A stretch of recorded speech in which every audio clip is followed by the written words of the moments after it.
দ্বীপ জেলা ভোলার চরপেশনের কুকরিমুকরি ও তারুয়া বিচে হাউসবোট চালু করার উদ্যোগ নিয়েছে ভোলা জেলা ট্যুরিজম অ্যাসোসিয়েশন।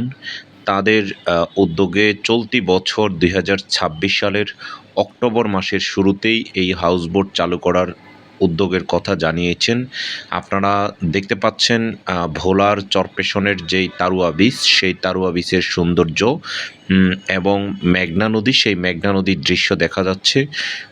এই বিষয়টি নিশ্চিত করেছেন তারুয়া ট্রাভেলসের স্বত্বাধিকারী, তিনি হচ্ছেন হাসিবুর রহমান হাসিব ফরাজি। তিনি এই বিষয়টি নিশ্চিত করেছেন। আপনারা জানেন যে টাঙ্গুয়ার হাওর, সেখানে সুনামগঞ্জ হাওর এবং কিশোরগঞ্জ নিকলি সহ মিঠামাইন এবং অন্যান্য জায়গায় যেভাবে হাউসবোটগুলো পরিচালিত হচ্ছে, প্রায় ৫০টির মতো হাউসবোট পরিচালিত হচ্ছে টাঙ্গুয়ার হাওরে। সেই টাঙ্গুয়ার হাওরটি পরিচালিত হয় সাধারণত জুলাই, আগস্ট এবং সেপ্টেম্বর মাসে যখন পানি থাকে। বর্ষা মৌসুমে হচ্ছে টাঙ্গুয়ার হাওরের এই হাউসবোটগুলো চলাচল করে। দেখতে পাচ্ছেন এই হাউসবোটে যিনি বসে রয়েছেন হাসিব ফরাজি, তিনি কিন্তু এই উদ্যোগটি নিয়েছেন। তারা অটোমেটিক আমাদের চরপেশন বেতুয়া ঘাটে একটি হাউসবোট এসে রয়েছে। সেই হাউসবোটটি অক্টোবর মাস এবং আরও ২ থেকে ৩টি হাউসবোট আসবে তারুয়া বিচ এবং কুকরিমুকরি বেতুয়া থেকে চলাচল করার জন্য।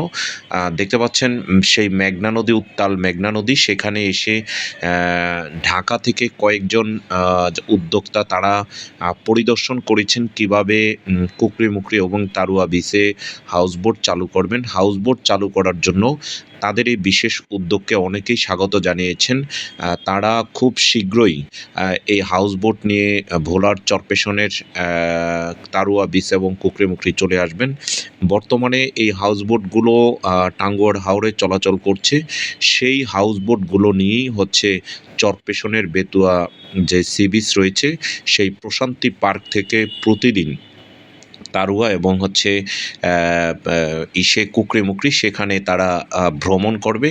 এবং আপনারা যারা ঢাকা এবং চট্টগ্রাম সহ দেশে এবং প্রবাসে যারা রয়েছেন, তাদের জন্য ভোলার চরপেশনে এই তারুয়া ট্রাভেলস তারা একটি বিশেষ আয়োজন করছেন। তাদের এই বোটের মাধ্যমে আপনারা ভোলার চরপেশনের তারুয়া বিচ এবং কুকরিমুকরি যেই সমুদ্র দ্বীপ রয়েছে, সেখানে গিয়ে আপনারা সৌন্দর্য উপভোগ করতে পারবেন। এখানে অনেক ধরনের হরিণ রয়েছে, কাঁকড়া রয়েছে তারুয়া বিচে এবং দেখার মতো অনেক সুন্দর দৃশ্য রয়েছে। যেহেতু শুষ্ক মৌসুমে মেঘনা নদীর উত্তাল তখন কম থাকে, তখন সেই উপলক্ষেই এই মেঘনা নদীতে হাউসবোট চালু করা হবে। হাউসবোটের ভিতরের সৌন্দর্য আপনারা ডান পাশের ভিডিওতে আপনারা অবলোকন করতে পাচ্ছেন।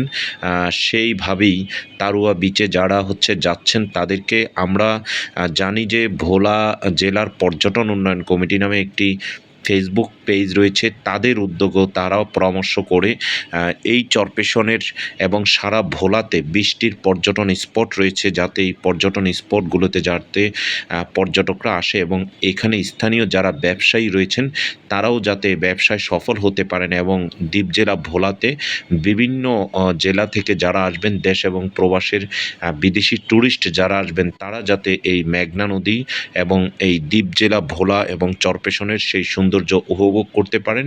এবং তাদের জন্য তারুয়া ট্রাভেলস যেই উদ্যোগটি নিয়েছেন সেটি আসলে সত্যিই প্রশংসনীয়। আপনারা হাউসবোটে করে যারা টাঙ্গুয়ার হাওরে অনেক টাকা খরচ করে যারা যান, তারাই এখন বেতুয়া ঘাটে এসে প্রতিদিন, আমরা একটি অনুরোধ জানাবো স্থানীয় এমপি নুরুল ইসলাম নয়ন, তার উদ্যোগে ঢাকা থেকে চরপেশন পর্যন্ত যেই সরকারি মধুমতি এবং এমবি বাঙালি জাহাজ রয়েছে, সেই 2টি জাহাজ পুনরায় যদি চালু করা হয় এবং বিশেষ করে শীত মৌসুমে পর্যটনের সময় যদি চালু করা হয়, তাহলেই এই হাউসবোটগুলো সফলভাবে চরপেশনের তারুয়া এবং কুকরি বিচে তারা ব্যবসা করতে পারবে এবং স্থানীয় পর্যটন বান্ধব হবে, পর্যটন উন্নত হবে। সবাই ভিডিওটি লাইক, শেয়ার, কমেন্টস করবেন, সাবস্ক্রাইব করবেন। সকলকে অসংখ্য ধন্যবাদ।